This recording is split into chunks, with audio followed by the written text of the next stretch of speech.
I'll bite, Judd. What's the bottom of the truth? Well, sometimes that is better.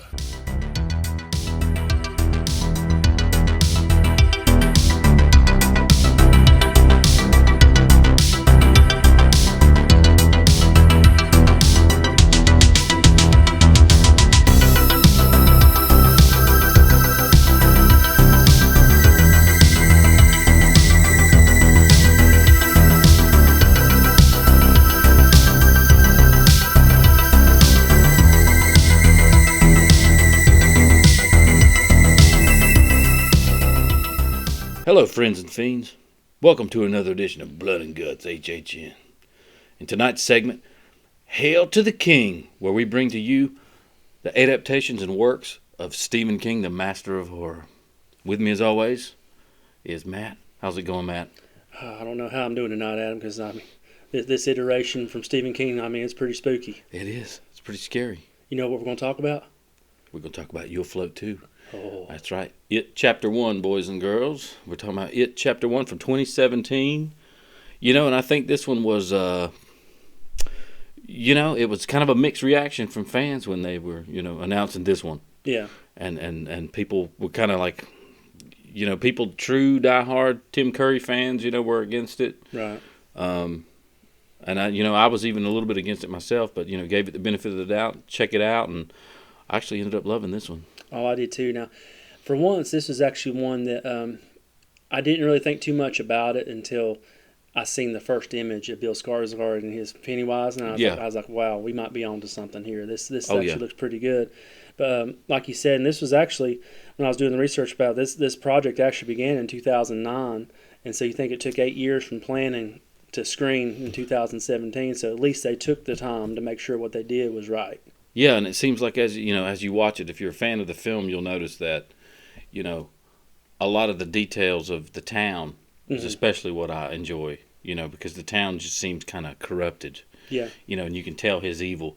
You didn't really so much get that in the what is it, the miniseries. Right. I love the miniseries too, but with this one you can get that the town is kind of corrupted and evil. Yeah, it's almost like they're not really trying to figure it out. They're just trying to say, stay inside, stay away, stay in groups. But we can't figure out what's going on, why these kids are missing, where are they going. And nobody wants to, because Right. it happens 27 years. Mm-hmm. And even the adults, like you got your opening shot with Georgie, and the lady sees him obviously playing, at the drain. Mm-hmm. And now, she could have been like, hey, kid, go home, or hey, be careful, or, just something. Right. But she just turns and walks away. Yeah. So, just speaking of that, that's just a fantastic way to open the movie. Like, they did a great job just setting up the eerie scene, having a nice rain in. Going in the basement. It looked like a nice cold rain up in Maine, and then just introducing Pennywise, the dancing clown, to Georgie. The dancing clown. Yeah. And just seeing his eyes, they're like that cool Change shade of color. blue, but that first cool shade of blue just kind of lured Georgie in and get him to talk to him. It's like, hey, I'm not a stranger. My name's Pennywise, the dancing clown. Yeah. Now we're not strangers no more. And I had heard that they had done that because it was the same shade as his mother's eyes, to lure that sense of comfort in. But, you don't really see many shots. You see the mother, I don't even know how many times you see them, maybe once, where she's playing the piano, and that's about it, for the mother. But, yeah, the way they did the town, just the adults don't seem to care. No. And they're not even around, if you notice. And like going back to his eyes, then that was one thing Bill Skarsgård said he wanted to be his iteration of Pennywise. He wanted to be animalistic and opportunistic. Yeah. And so whenever he knew it was time to pounce on Georgie, them eyes changed to like a fiery orange. Yeah, and they kind of like almost go cross-eyed a little bit, but they have this like look, this piercing look. I really dig that. Yeah, I did too. I thought that was a great touch to it. And then obviously one thing they can get away with more than what they could in the miniseries, you have the blood and the gore in this one. So whenever he first chomps down into Georgie, I was like, wow, they're really going all the way with this. They're going to show the carnage, which I applaud, because that's as a horror fanatic, and seeing the makeup and seeing the blood. And kind of speaking to that, they did a great job with this one of using CGI when they had to use it, but sticking with practical effects whenever they could as well. So it blends well, and that's going to help the movie stand the test of time over the years too, because it has that good mix. Yeah, and even the arm that comes out of the pipe there, is way too long for a normal arm, So they kind of let you think maybe he's going to get away a little bit. Yeah. Well, he's not, but then they pull him down in. So that was great, and the makeup, like you said, the costuming was great. And I'd read something where the costume designer had wanted it to kind of look like different eras. Yeah, like Victorian, Renaissance. Yeah. So you have all these different eras, and it's kind of like a grayish, white stained, kind of costume. So that works great too. Oh, that's a great touch. And then after that, you talking about the rest of the cast of the kids, like you got Finn Wolfhard, like from Stranger Things fame, playing Richie Tozier, great job. Jaden Lineberger as Bill Denbrough, and then you got, of course, Bill Skarsgård. We already mentioned him as Pennywise, and just all the other kids just fall into if you read the book, just really fit the characters well and what they're portraying. Right. Yeah, and it almost seemed too like, the reason it worked so well is because everybody worked together and listened to each other's ideas. Yeah. Because I know that when the time come for chapter 2, they obviously let the kids decide make us a list of who you want to play you. Right. And so they had their own. So, that kind of thing on a film where you don't have the studio the studio's going to go ahead and tell you, okay, so in chapter 2, so-and-so is going to play you and you, So you kind of have this like free decision making, right, which was really good. That's, you can tell that it had a little bit of a loose leash, where they could make some good decisions for these films. Right, and like I said, that's one thing we'll discuss more when we cover chapter 2 at a future date. Yeah. Like I said, that was great. Not only did they let them provide that list, but able to coax those actors in. I mean, obviously they're doing it for a paycheck, but right, they probably enjoy doing this. This is something that a lot of horror fans is almost like the holy grail. When you think of it, the book is one of Stephen King's best sellers. That miniseries was hugely successful, so it's one everybody really would want to participate in. Yeah, and then you can even look up a side by side shot comparison, and it's pretty darn good. Yeah, like the side by side of the kids and the adults, that are in the yeah. And film. one great thing about this movie too, as reading the book, I mean, obviously when you think about a 1,300-page book, there's going to be some things that they do leave out, but it's pretty faithful. Like the turtle. Mm-hmm. Yeah, the turtle. Yep, exactly. And like the birds flying over and all that good stuff. But man, it's like I said, it's still pretty faithful for what they put on there. But they do such a great job from scene to scene of building that suspense and like those kids like coming to the knowledge that they have to stick together because when they're by themselves, they're weaker and they can't fight them off. It's fighting on that fear. Right. It's drawing on that fear that they all have of certain things. But, it's almost like when like you said, when they come together and they go, it's not real, it's not real, it's not real, it loses a little bit of its power, which pisses it off, which, of course, leads to that great climax at the end. I mean, and it's one of those, it's kind of like, I can't remember which one he wrote first, if he wrote The Body or if he wrote this one first, but it's that good coming of age story like you see in the movie Stand By Me. It's kind of like this, but with the horror elements of it. It's got that feel of the Goonies. It's got that feel of Stand By Me, that kid adventure. Right. We're going to go into the woods. And it's like a good, like everybody has like a coming of age story, and it's kind of like what you feel when you see these kids. Like I said, you see them at first how they fear the clown, but then as they mature and they, as the filmmakers actually said, this film is more of a loss of innocence for these kids when they realize what they have to deal with and what they're going through. Yeah. So then they actually do mature to stand up and say, hey, we need to fight this. We can't just let it rest for 27 years and be somebody else's problem. We need to take care of it now. Right. When that decision, and spoiler alert, at the end, the decision to do the blood oath. Yeah. And they realize this is real shit. We got to come back. Yeah. And we got to make sure he's take care of this thing. And the as far as like child actors go, they really portray that well when they, because they're having fun. They're jumping off the cliffs. They're swimming, doing their thing, listening to music. But then when that ending with we realize we do have to come back and stop this, and we're going to make a pact. Mm-hmm. You can kind of see that in their eyes. They really pulled that off very well. And I mean, and kind of go back to the cast and how well they casted these kids in each part. But the movie is well written itself. And you think about not only are they having to deal with Pennywise, the dancing clown, and having to get through that, but they're having to deal with the bullies. They have to deal with Henry Bowers. Yeah. you think about that famous Rock War scene that when they actually come together and realize that they're going to be what a good soundtrack, good friends. Too. Oh, absolutely. But I mean, just watching that rock fight and everybody like, rock fight, Rock War, and just seeing that scene play out and thinking about all the Rock Wars I got in with the kids, so I can relate to that. So rocks going over your head, and you're like, oh, that one almost hit me.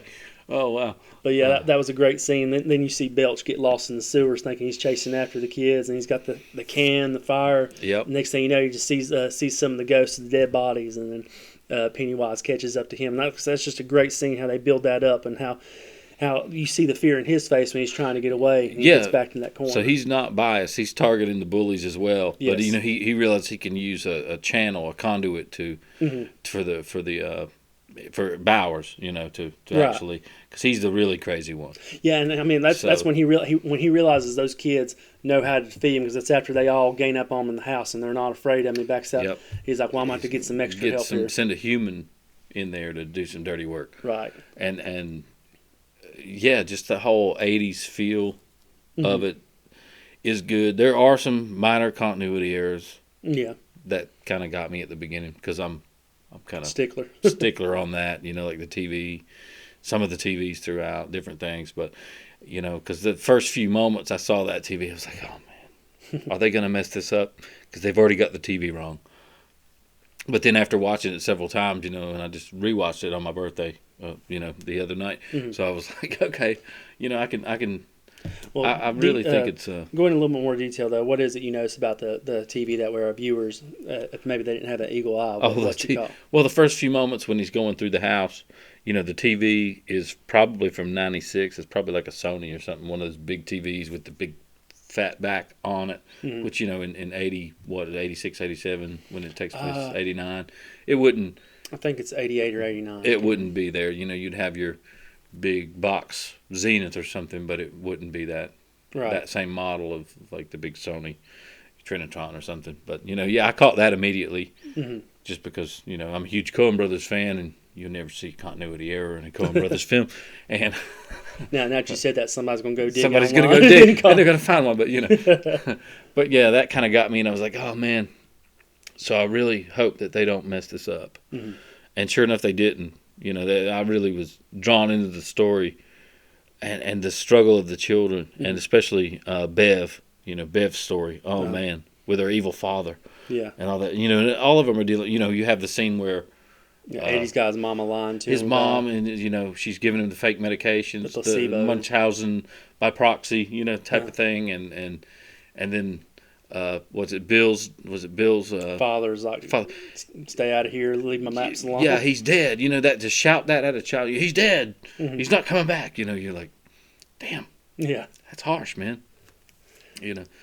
But talking about like nitpicks, though, like one thing that really nitpicked with me is, and it's a small minor nitpick, but I always loved in the book and in the miniseries, anytime Richie's going off the deep end, you always hear him say, beep, beep, Richie. Yeah, that's their way of telling him to shut up. Yeah, but like in this one, the only time you really hear it's when Pennywise jumps out of the casket to scare him. He's like, beep, beep, Richie. Another bringing that up is a great scene with the clowns. Yeah. And there is a nod to Tim Curry Pennywise in that scene with the little clown left corner there. And you can, but yeah, beep, beep, that's the only time that beep, beep gets mentioned, really. Or, I believe it is. And that's, like I said, that's the only thing that bothered. Now, the rest of that scene, how it plays out, is fantastic, because you see the missing posters, and he sees himself, and that starts freaking him out. He's like, I'm missing, I'm going to die, I'm next. No. And Finn Wolfhard was good, and, I applaud him for that performance, because, he's right in the cusp of Stranger Things. Yes. At this point. So, coming in to do this, obviously, people are going to go, oh, we know you from Stranger Things. But he's doing another performance, another character. So he has to bring his A game. Yeah. Because, obviously in his mind, he's probably thinking, well, I don't want to be, oh, hey, here's all these other great members, and then here's me from Stranger Things, which is also, kind of similar, 80s, kind of Stephen King vibes. So, well, I mean, honestly, that just goes back to talking about how this is just well cast, and it's a great group of kids that are playing this part. Because Bill Skarsgård actually talked about the actor that played Eddie, which was Jack Dylan Grazer.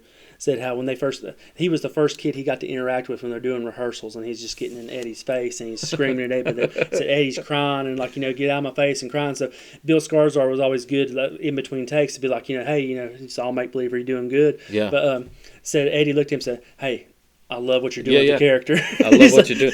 Yeah, and he said it's the best acting he's ever seen. Right. But you could have went the alternate route to really invoke, because you think about that alternate route, that Gunnar Hansen Leatherface. Yeah. Where he never breaks character. Where you don't interact with the actors. Yeah. The actors do not see you until they see you, so the fear is genuine and real. So he went out his way to kind of, break the ice with the children and be like, hey, I'm really not that scary. I mean, you could tell that in his interviews that he is like the real deal when it comes to that kind of like just a genuine good person. Yeah. When he's talking about the kids and hearing all the kids' stories about how they interacted as well. So, and I mean, he's talked in many interviews how this is one of the best parts he's ever got to play, because kind of like what you said, the director didn't pigeonhole him and say, no, you got to stick to the script. He let him put his ideas in it as well. Yeah. And interject things that he thought that he could do well, like how he showed the director he can move his eyes in two different directions at once. So that wasn't CGI, so they left that in. And then they found out when they put in the dentures for Pennywise, it caused him to drool. The drool. Oh, yeah. Like, man, the drool is great. That looks creepy. We're going to have you do that a lot. Like you're drooling over the kids, like how you just can't wait to eat them and stuff. Yeah. And that goes over perfectly in the, am I not real enough for you? Yeah. I was real enough for Georgie. That whole thing translates really well. And what was it? Andy Muschietti, right, the director. Yeah. Yeah. So he worked really closely with the actors, and you could tell that, sometimes you can tell when the director's not going to take notes from an actor. Right. This was not one of those cases. This was a case where, if you come up, you could tell if they said, hey, I have an idea of the way this might flow better. He was going to say, okay, let's try it that way. Yeah. And see, which is a really damn good sign of a good director. And like I said, make it a collaborative effort. And like I said, that is a fantastic And that's what holds this film together, I believe. Yeah, absolutely. Like just the way when it comes down to the conclusion. Actually, before that, when they're all in the house, like think about the settings in this movie, the set decorations as well. It's one thing we really hadn't covered yet on topic. But everything's dressed well. I love that scene, like with Eddie whenever the leper shows up, and just how they got him dressed and how disgusting that is when he's puking all over Eddie, and seeing Eddie being a germaphobe. He just loses his mind over that as well. And it's just there's so many nice touches in this movie, and so many creepy moments, so much tension. Right. That's a set up. It's just very well done. Well, I think the town too. The town itself looks, I'm not going to say dirty, but there are parts that I paid close attention to the sets rewatching. Bev's apartment where she lives with her dad. The wallpaper is like a nasty stained green color, like it's a smoke stained, like nasty wallpaper.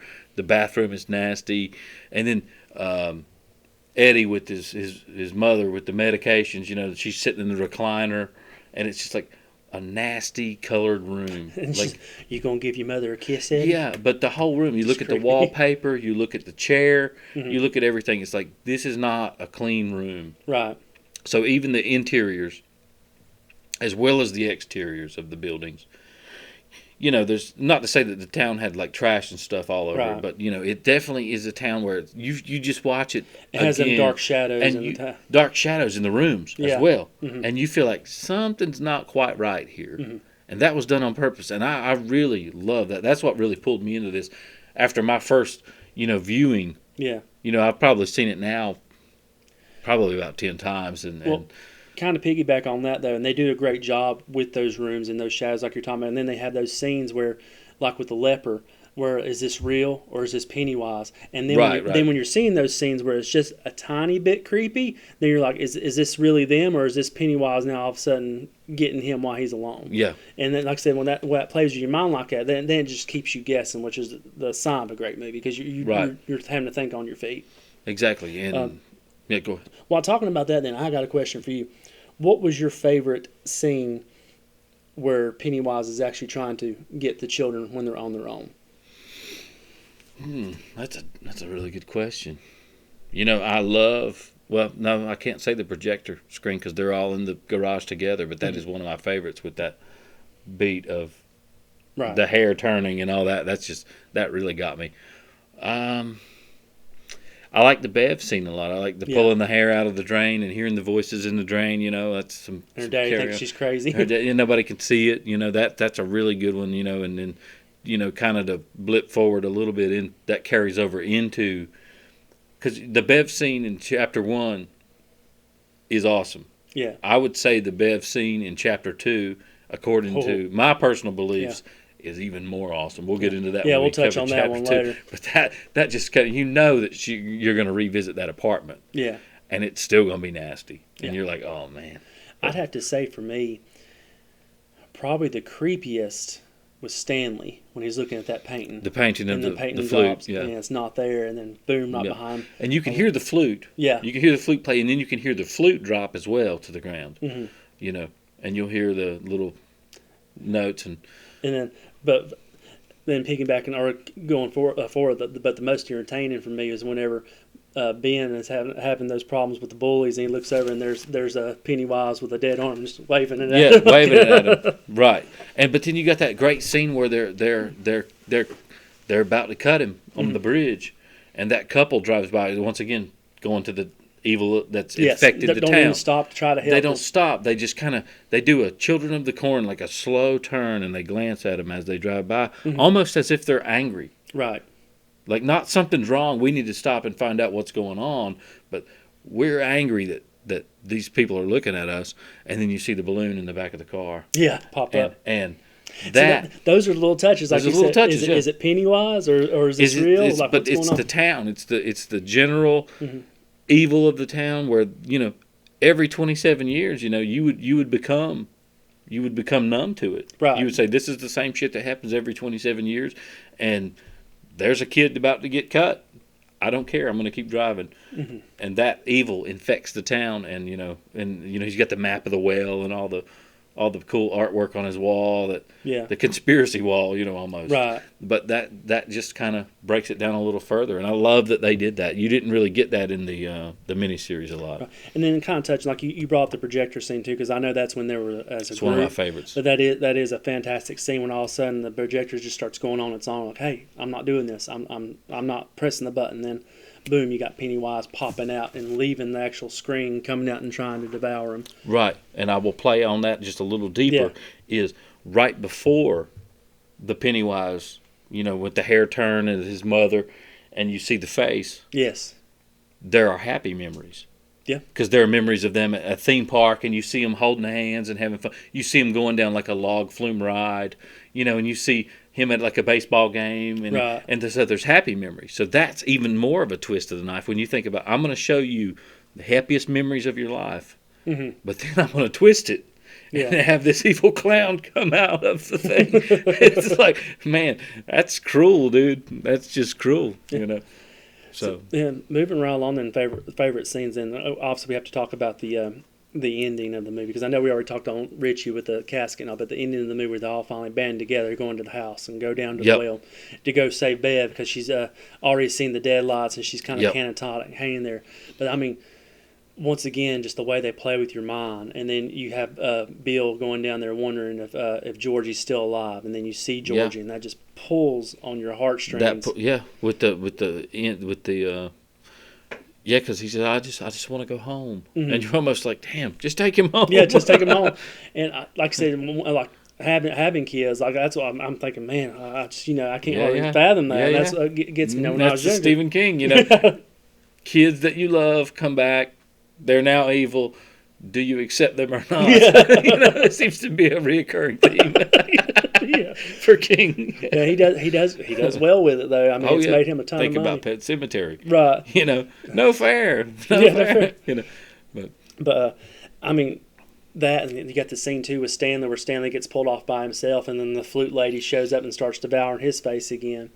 You got Henry Bowers showing up trying to work against him, and him falling down the well. Once again, Georgie in the basement, the flooded basement. Yeah. Where you find out Pennywise is pretty much using him as an arm puppet.